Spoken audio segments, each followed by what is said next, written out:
પતિ આપણને આપ્યું છે ને તો લોકોને આપીએ, આ એક.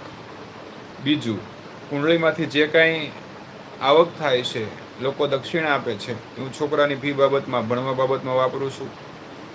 પછી ત્રીજું, આ થોડા દિવસોથી જ હું આ મારે આ લાઈવ થાઉં છું, લાઈવની અંદર તમને લોકોને કહું છું કે ભાઈ આ ચેનલની 4000 કલાક તો પૂરી થઈ ગઈ, પણ હજી આમાંથી કંઈ પૈસા આવ્યા નથી, અને કાં તો મને સેટિંગ આવડતું નથી. આવશે તો આના જે કાંઈ પૈસા આવશે એ પણ આપણે જરૂરિયાતમંદ છોકરાઓ જે ભણવા માટે મહેનત કરે છે, એમની આર્થિક પરિસ્થિતિ સારી નથી, એમની પાછળ જ આપણે વાપરવાના છીએ.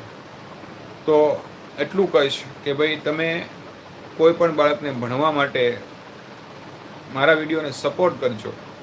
એટલે કે તમે માનો 127 જણા છો, તમે બધા એક લાઈક કરશો ને તો પણ તમે તમારું યોગદાન આપ્યું જ કહેવાશે.